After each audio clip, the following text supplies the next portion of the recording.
이제 홍해 앞에서 홍해를 가르기 전에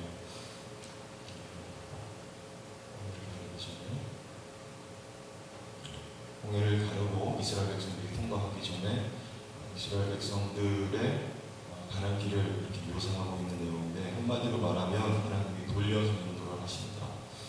길을 돌아가게 하시는 건데, 저 역시 마찬가지로 제가 길론이 그렇게 밟지 않기 때문에 차를 운전하고 갈 때 돌아갈 때가 상당히 많아요.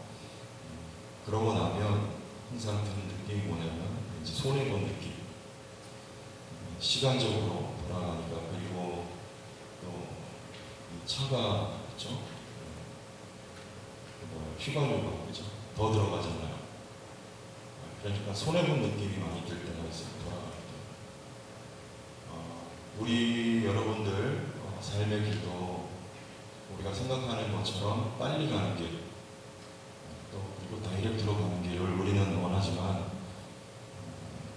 항상 그렇지가 않다는 것을 염두에 두고 살아가야 돼요. 때로는 돌아가는 경우가 참 많습니다. 과거의 이야기지만 교육전도사 때 저를 지도해 주셨던 목사님이 그런 말씀을 하신 적이 있어요. 그 교회를 이제 만 4년 동안 사역하고 사임하는 차에 목사님이 저를 불러놓고, 최전도사는 이제 목사 안에서 받고 부목사 생활을 할 때 큰 교회 가서 훈련을 더 받으라고 그런 말씀을 하셨는데, 그때는 제가 귀뚱으로 들었어요, 그 말을. 그리고는 크지 않은 작은 교회로 갔습니다. 그 이후로는 어떤 큰 교회 갈 기회가 거의 없었어요. 그리고 또 한 분은 저를 불러서, 그 교회의 장로님이었는데 역시 나의 꿈이 뭐냐, 최전도사님 꿈이 뭐냐, 그걸 물어보시더라고요. 근데 사실 저는 그렇게 별로 꿈이 없었거든요. 전도사인데도 그냥 하루하루 하나님이 인도하실 따라 가겠습니다. 이게 저의 바람이었지, 제가 딱히 어떤 목표를 가지고 있었던 게 없었기 때문에 꿈이 없어요. 그리고 그분의 의도는 그거예요. 최전도사님이 꿈을 나에게 이야기해주면 내가 돈이 많으니까 내가 후원하겠다. 그분이 100억대 재산가 했거든요. 장로님인데, 그때 제가 좀 이렇게 잘 이야기를 잘 했으면, 또 혹은 그 목사님의 말씀을 듣고 큰 교회 가려고 굉장히 애를 써서 대형 교회에서 좀 훈련을 받았으면, 내가 가는 길이 지금처럼 여기까지 오기까지 이렇게 돌아왔던 길이 아니라 이 목회자 세계에서 그래도 좀 쉽게 갈 수 있는, 다이렉트로 갈 수 있는 길이 열려지지 않았을까 하는 후회 아닌 후회를 할 때가 저는 왜 없겠어요?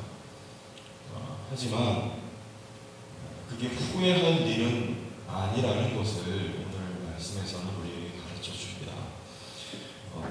저기 오늘 혹시 말씀 띄워졌었나요? 읽을 때? 그래요? 한번 보세요. 하나님이 인도하시는 길이에요. 바로가 이제 이스라엘 백성을 내보내요. 이제 바톤이 하나님께 넘겨졌습니다. 하나님 인도하시는 길인데도 돌아가요. 하나님이 인도하시면 다이렉트로 가야 되는 거 아니에요? 지름길로? 그 생각 그렇잖아요.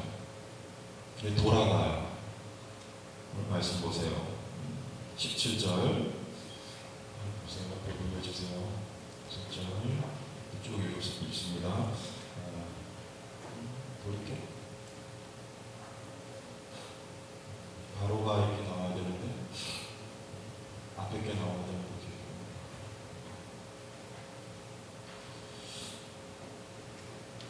성경을 보고 읽겠습니다. 바로가 백성을 보낸 후에 블레셋 사람의 땅의 길이 가까울지라도 하나님이 그들을 그 길로 인도하지 아니하셨으니, 이는 하나님이 말씀하시기를 이 백성이 전쟁을 하게 되면 마음을 돌이켜 애굽으로 돌아갈까 하셨습니다. 18절 그러므로 하나님이 내 방향들로 어떻게 돌려 그 지중해 바다 길로 가면 4일이면 갈 수 있어요. 가나안 땅까지 애굽에서 나와서. 그런데 그 길을 놔두고 하나님이 홍해, 이 남쪽에 있는 홍해를 건너 광야길로 하나님이 택해서 인도하실 때 돌아가는 길입니다. 성경에도 돌려서 인도하신다고 말씀하세요. 하나님이 인도하시는 길인데 돌려서 인도하시는 길, 돌아가는 길로 갑니다. 이스라엘 백성들 속이 어땠을까요? 우리 같으면 어때요? 이해가 안 되겠죠. 왜 돌아가게 하는가? 그런데 이유가 있어요. 오늘 그 말씀에 뭐라고 하세요? 그 땅은 바로가 백성을 보낸 후에 블레셋 사람의 땅의 길은 가까울지라도 하나님이 그들을 그 길로 인도하지 아니하셨으니 이는 하나님이 말씀하시기를 이 백성이 전쟁을 하게 되면 마음을 돌이켜 애굽으로 돌아갈까 하셨습니다. 그 지역을 누가 4일이면 갈 수 있는 그 지역을 블레셋이 점령을 하고 있었어요. 빨리 갈 수 있는 길이지만 이스라엘 백성들이 그 길로 가다가 블레셋을 만나면 놀라서 다시 어디로? 애굽으로 돌아갈까 봐. 무슨 말이냐면 하나님은 여러분 각자의 개인의 삶의 상황과 형편을 하나님이 다 아세요. 아시고 맞춤식으로 그리고 또 수준에 맞게 인도하시는 거예요. 여러분 영어학원 처음 가면 뭐합니까? 레벨 테스트 하죠? 네. 막 이렇게 프리토킹 하면서 이 사람 지금 어느 정도 영어 실력이 되는지 테스트를 해서 그 사람의 실력에 맞게끔 이제 수업을 진행을 하잖아요. 그런 이야기에 예를 들자면 하나님이 이스라엘 백성들의 지금 믿음이 굉장히 어립니다. 블레셋을 만나면 감당할 수가 없어요. 심지어는 여호수아도 블레셋을 감당하지 않았습니다. 언제 가서? 다윗 때 가서야 블레셋이 평정돼요. 그런데 이제 막 애굽에서 출애굽한 이스라엘 백성은요, 믿음이 어느 정도일까요? 아주 어린 믿음이에요. 그들이 빠른 길이라고 해서 그 길로 가다가 블레셋을 만났을 때, 블레셋은 이스라엘 백성들은 아직도 청동기도 안 돼요. 그런데 블레셋은 이미 철기 문명 속에 살아가고 있었던 사람들입니다.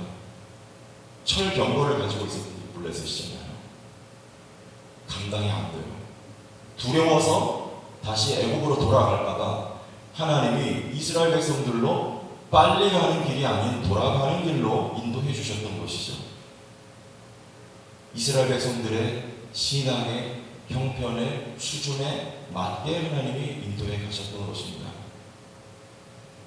고린도전서 10장 13절의 말씀에 너희가 감당치 못할 시험 당함을 허락하지 아니하신다 말씀하셨어요. 하나님이 여러분에게 여러분의 삶에 어떠한 어려운 일을 혹은 살아가면서 만날 때가 있는데 그때 하나님은 여러분의 상황과 형편에 맞게 허락하시고 여러분의 발걸음을 인도하신다는 것을 알면 돼요. 하나님은 우리에게 자상하게 한 걸음 한 걸음을 우리를 위하여서 하나님이 우리의 발걸음을 인도하고 계시다는 거예요. 그러면 우리는 이런 질문이 언뜻 들 수도 있을 것 같아요. 블레셋을 만날 때 그때 하나님이 다 해결해 주시면 안 되겠어요? 그럼 되잖아요. 홍해바다 건널 때 홍해를 하나님 갈라주신 하나님이 블레셋을 만났을 때 하나님 블레셋 다 해결해 주면 되잖아요. 초보수자 알렉터 우주의 악마를 말을 예를 들어 로버트 태권브이 같이 정의의 사자가 되어서 그리고 혹은 마징가나 아니면 여러분 세대시가 나잖아요. 메칸더브이 같이 하나님이 짠 하고 나타나가지고 블레셋을 다 그냥 섬멸시켜버리면 되는 거 아니에요? 그리고 하나님 4일 만에 갈 수 있는 길로 인도하시면 되는 거 아니에요? 근데 우리 하나님 그런 정의의 사자 역할을 안 하세요. 애써 사용하시는 거예요. 왜요? 하나님은 누굴 통해 일하십니까? 하나님이 직접 일하시기보다도 하나님은 사람을 세워서 일하시는 거예요. 아직 믿음이 여린 이스라엘 백성들을 믿음을 훈련시켜서 어디서? 광야길에서 훈련시켜서 믿음을 자라게 하셔서 하나님은 이스라엘 백성을 통하여 제사장 나라로 이스라엘을 쓰기를 원하시는 것이죠. 여러분의 삶의 문제들을 하나님께서 퍽퍽퍽 다 해결하실 수 있지만 하나님 그렇게 안 하시는 이유가 뭔지 아세요? 그것을 여러분들이 다 겪어나가게 하나님 허락하신 것입니다. 왜요? 그 과정을 통해서 우리의 믿음이 어떻게 돼요? 성장해 나가는 거거든요. 기억하셔야 돼요. 그래서 아브라함 한 사람을 하나님이 세워서 온 세계 민족 가운데 복을 주시기 위하여서 하나님이 그냥 하늘에서 복을 흩뿌려 주시는 게 아니라 아브라함이라고 하는 인물을 세워서 하나님이 일하신단 말이에요.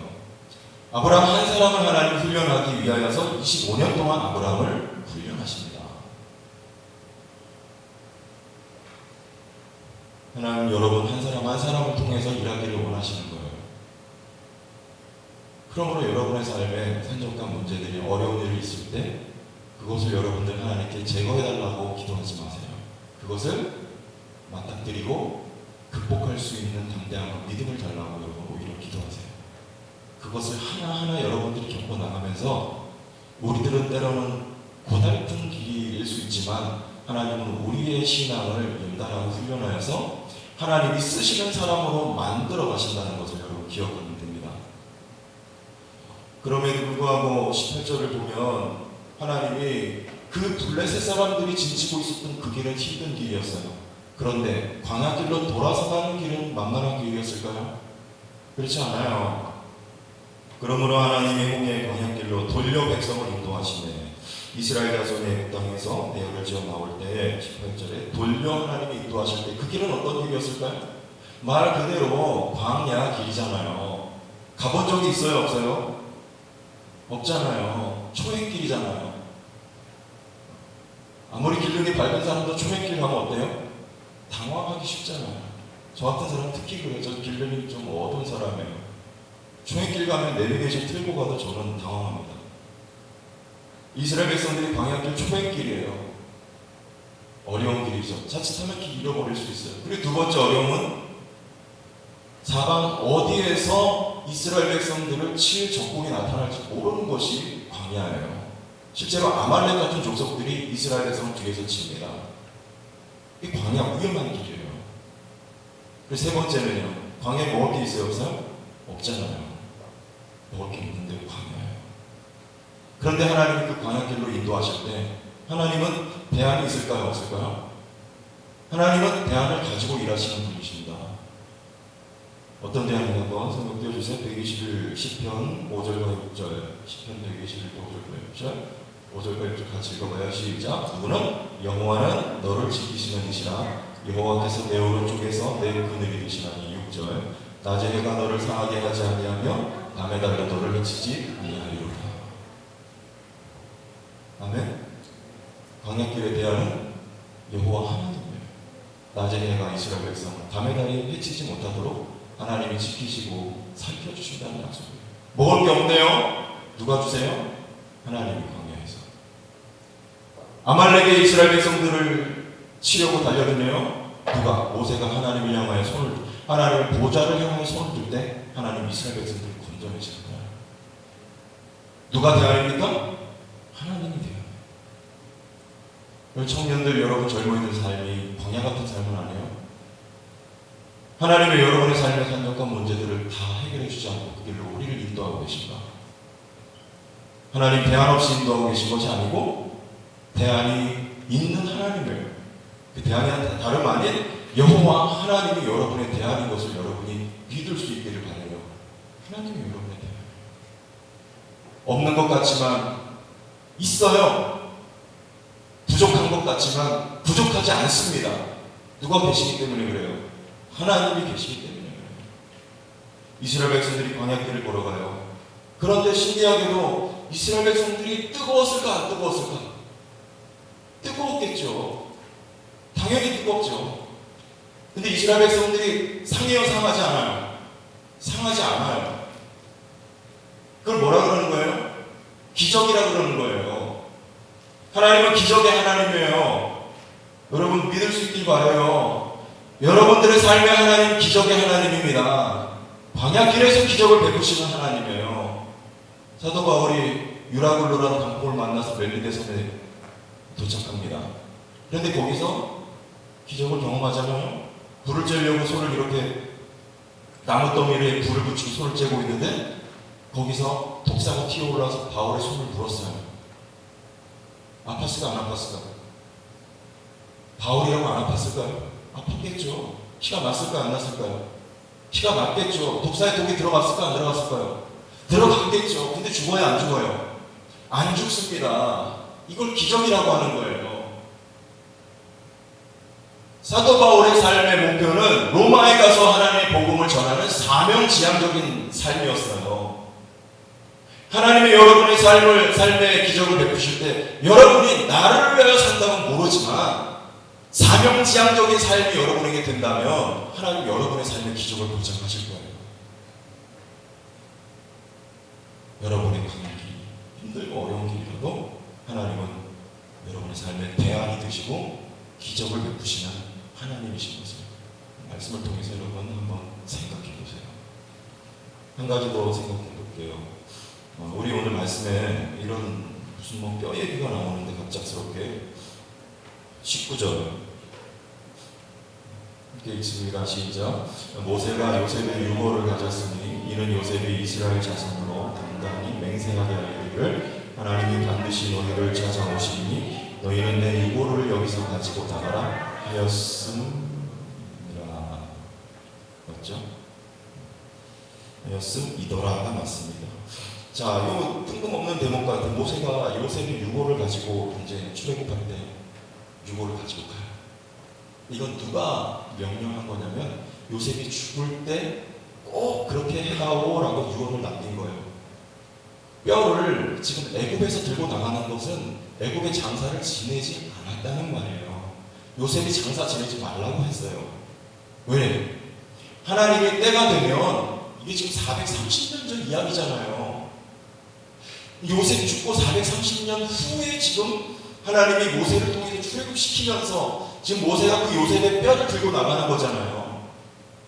요셉의 유언이 언제 성취되는 거예요? 430년 이후에 지금 성취되는 장면이에요. 그런데 430년 이후를 내다보면서 때가 되면 반드시 하나님이 너희를 인도하여 가나안 땅에 들을 날이 오는데 그렇게 요셉이 유언을 했어요. 내 유고를 애굽에 장사 지내지 말고 그 땅에 들어가서 장사 지내라고 요셉이 예언을 합니다. 유언을 해요. 실제로 언제요? 가나안 땅에 들어가서 세겜 땅에 가서야 요셉의 뼈를 그곳에 장사를 지내요. 여기서 기억을 한 단어 반드시. 뭐 따라할까요? 반드시. 반드시 신앙의 요셉. 반드시. 왜? 하나님은 신실하신 언약의 하나님이라는 걸 요셉은 배웠어요. 언제요? 요셉처럼 돌아갔던 삶이 어디 있어요? 하나님이 요셉에게 꿈을 주실 때는 금방 이루어질 줄 알았잖아요. 그렇죠? 해와 달이 별들이 자기에게 전하는 꿈을 꿨습니다. 요셉은 자기 삶이 그렇게 돌아가는 삶이 될 줄 전혀 예측하지 못했어요. 금방 됩니까? 다이렉트로 돼요? 아니에요. 형들에게 구덩이에 던져지죠. 미디안 상인들의 손에 팔려서 보디발 집에 가잖아요. 종살이 하잖아요. 거기서 그 보디발 부인의 아내 유혹 때문에 또 저 깊은 지하 단방에 던져지잖아요. 그리고 그곳에서 우여곡절 끝에 죽으시게 되죠. 얼마나 돌고 돌았던 요셉의 삶이에요.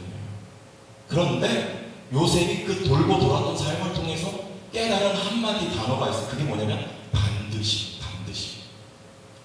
내가 돌고 돌아 멸망하는 길로 가는 것 같았지만 하나님은 약속을 반드시 이루시는 하나님이시더라 하는 거죠.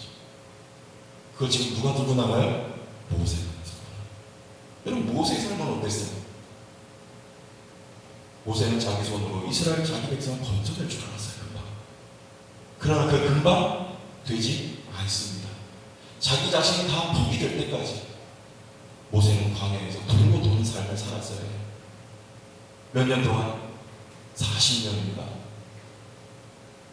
그러나 하나님은 출애굽 3장에 그런 모세를 찾아와요.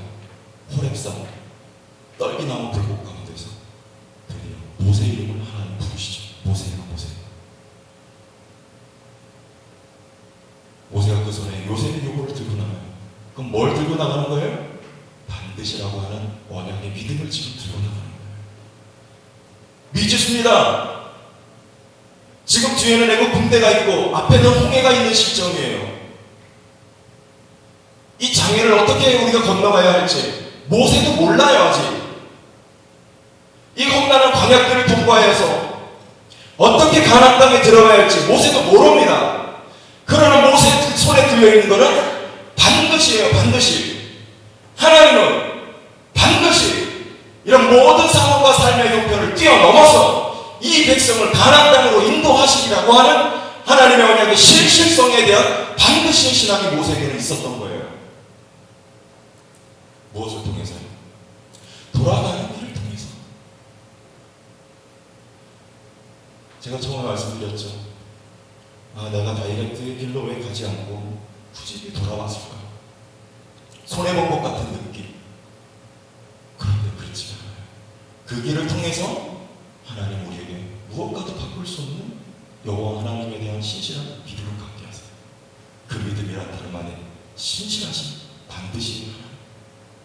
나는 연약하고 나는 부족하여서 나는 돌고 돌아오는 길을 살아왔던 것 같지만 그럼에도 불구하고 하나님은 언약에 신실하셔서 나에게 약속하셨던 것을 반드시 허락하여 주시고 성취하여 주시는 신실하신 하나님이신 것을 여러분들이 믿고 신뢰할 수 있게 되길 바라요. 아브라함이 어떤 사람이었어요? 대단한 믿음의 인물이었습니까? 창세기 20장에 그가 뭐예요? 21장에 이삭을 낳습니다. 근데 20장에서요 그라랑 아비멜렉 앞에 가서 자기 부인을 누이라고 또 속이잖아요. 그건 뭐냐면 하나님의 약속을 아직도 신뢰하지 못하고 있다는 증거예요. 자기 죽을까봐. 하나님이 자기 죽게 내버려 두십니까? 그렇지 않죠. 왜요? 이삭을 낳아야 하는데 하나님 이삭을 주겠다고 약속하셨는데 어찌 아브라함과 사라를 지키지 않으실 수가 있어요? 말이 안 되잖아요. 아직 믿지 못하고 있다는 거예요. 그런데 21장에 가면 이삭이 태어날 때 성경은 뭐라고 진술하냐면 여호와께서 말씀하신 대로 이삭을 주셨다고 해요. 아브라함이 신실하셔서 이삭을 주신 것이 아니고 하나님의 언약에 신실하신 하나님이 말씀하신 대로 이삭을 주셨다고 해요. 믿음이라고 하는 건요 이것을 배워가는 과정이에요. 어떤 거를요? 하나님은 어떤 하나님이다? 신실하신 하나님이고 하나님은 신실하신 하나님이시다. 이것을 여러분의 삶의 과정을 통하여서 돌고 도는 과정을 통하여서 여러분들이 배우게 되는 거예요. 그리고 여러분의 삶에 신실하신 하나님의 은혜로 하나님이 열매 맺게 해주신 것을 여러분들이 경험하게 될 거예요. 그리고 그 하나님을 믿음으로 다시 고백할 수 있게 될 거예요. 어떻게? 여러분 두 손에 요셉의 유고를 들고 반드시 그렇게 말해요. 하나님은 반드시 언약을 성취하시는 신실하신 하나님이십니다. 기도하겠습니다. 하나님 아버지 감사를 드립니다. 우리 젊은이들도 얼마나 하나님 많은 방황 속에서 또 돌고는 돌아가는 것 같은 삶 가운데 처해 있는지 모릅니다. 그러나 우리 하나님은 모든 삶을 주관하시고 다스리시는 하나님이시라. 하나님 그 모든 과정을 통해서도 선을 이루시고 우리에게 믿음으로 결정되게 하여 주시는 하나님의 은혜를 바라보고 하나님의 신실하심을 바라보고 소망하고 우리에게 주어진 삶을 성실하게 살아가는 믿음의 사람들 다 되게 하여 주옵소서. 예수님 이름으로 기도합니다.